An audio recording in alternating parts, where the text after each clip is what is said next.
found a pickup truck pulling a pressure cleaner trailer and a Land Rover which was rolled over on the driver's door, and we're going to provide you photos of that. The investigation started, and initially, right off the top, it did appear that the driver of the Land Rover might be impaired, and at that point, the Chief Ewing of Jupiter Island Police Department called me from the Martin County Sheriff's Office and asked for our assistance. It wasn't that the Jupiter Island Police Department isn't fully capable of doing these types of investigations, but quite frankly, the Sheriff's Office has a lot more repetitions in these traffic crashes and these types of investigations. Our investigation revealed as follows.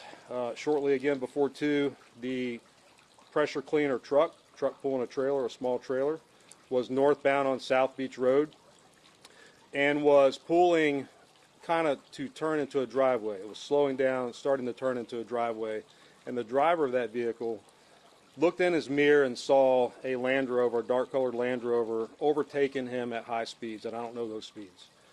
The Land Rover kept overtaking him. He saw it coming, so he tried to edge off to the side of the road, but this is a small 2-lane road, and there was no shoulder for this pressure cleaner gentleman to get off the side of the road.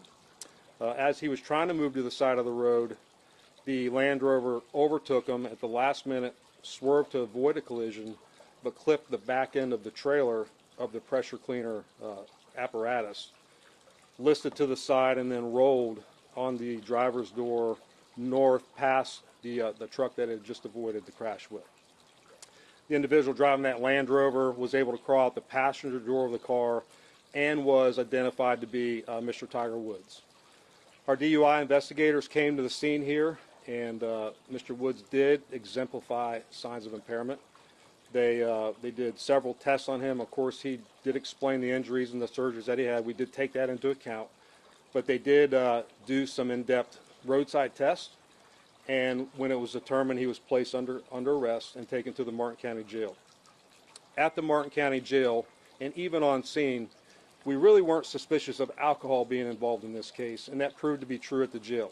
So Mr. Woods did a breathalyzer test, blew triple zeros, but when it came time for us to ask for a urinalysis test, he refused, and so he's been charged with DUI, with property damage, and refusal to submit to a lawful test.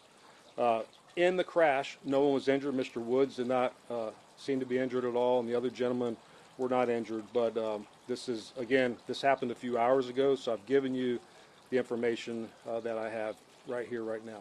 So with that, let me kick it to you for questions. I'll answer what I can answer. Just to be clear, they're both going in the same direction. Tiger was coming up behind the guy in the pickup with the pressure cleaner? So the question is, were they both going the same direction? Yes. Both of them were in the 280 block of South Beach Road driving northbound.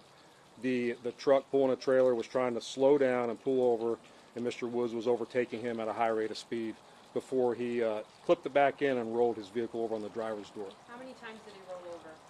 So the question is, how many times did he roll over? The answer is he didn't roll completely over. The truck rolled to the driver's door and then just slid northbound up the road. And again, we'll provide you some photos of that. I know you said you don't know the exact speed, but you said high rate of speed twice now. Is there a way just to give us a general idea of how fast? You mentioned before, it's a Right. 2-lane road. You can't drive very fast on that road. So the question is, can I give you a general idea of how fast? And the answer is I can't, but I can tell you this, it's a 30-mile-an-hour speed limit. And when I show you the photos, they kind of speak for themselves. You can see where he clipped the back of the trailer, you can see where he rolled, and then as he decelerates, sliding down on the driver's door of the vehicle, you can see that he slid for a pretty decent a space before he came to a stop. Yes, sir. Was he cooperative as far as what his schedule was today? What was he doing? Was he talk? Did he speak to you guys what his activities were today? So the question was he cooperative with us? The answer was he is cooperative, but he was not trying to incriminate himself. So he was careful in what he said and didn't say. And when it came time again for the test, the urine test at the jail, he stopped that. Let me go back to one thing. There is a Florida state statute that requires us to keep people incarcerated for at least 8 hours post a DUI arrest. So he's in our jail. He will be there for at least 8 hours from 3 o'clock for at least 8 hours, and then he'll be released on bond if he posts bond. Thank you. Injuries to the driver who was pulling that pressure washer. So the question is injuries to the driver pulling the pressure washer. The answer is no injuries to him. He was fine, thankfully. You said that breathalyzer came out with zeros. It was the urine test that he denied, correct? Question is, breathalyzer was 0 and it's a urine test. The answer is yes. So on scene, we had DRE experts evaluating him, and they believed from on scene that he was not impaired on alcohol. They believed it was some type of medication or drug. And again, at the jail, he cooperated with the urine, or I'm sorry, he cooperated with the breathalyzer, and then the urine he wanted no part of. Is there going to be any testing afterwards? What's the procedure with that to verify if he was under something? So the question, will there be any follow-up testing? The answer is no. He has a right to refuse that test. There is a Florida statute which he will be charged with for refusing to take that test, but we will never get definitive results as to what he was impaired on at the time of the crash. Is that also a felony, refusing to take the test? The question is it a felony? The answer is no. Both charges are misdemeanor charges. Is he being given preferential treatment in the jail because of who he is? The question is he getting preferential treatment in the jail because of who he is? Let me go back to the simplicity of this. We're the sheriff's office. We know we arrested a high-profile figure. I'm not trying to dramatize, but it doesn't matter who you are. If you break the law, we're going to follow the law. That's a really easy path to take. Now, as far as being in the jail, we're going to make sure he's safe. We're not going to put him in general population. He's not going to be with other inmates that could hurt him or try to capitalize on what he did. He'll pay the price, but he's not going to pay the price by getting punished in jail. Was there any drugs or medication or alcohol found in the car? The question is, was there any drugs or medication in the car? The answer is no, there was not. Was he injured? The question is, was he injured? And the answer is no, he was not injured.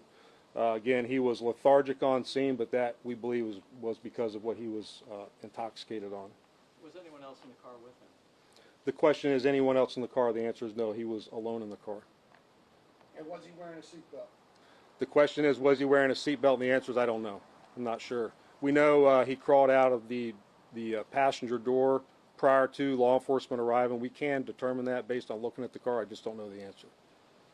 Anyone else injured in the area because of the crash or the rollover? The question is, anyone else injured because of the rollover crash? And the answer is, thankfully, no. This is a small 2-lane road. Again, I'm going to show you the photos. Had there been somebody moving in the opposite direction, we would not be having a conversation saying there was no injuries. This could have been a lot worse. Is that all? Sheriff, thank you. Thank you all. Thank you. Thank you.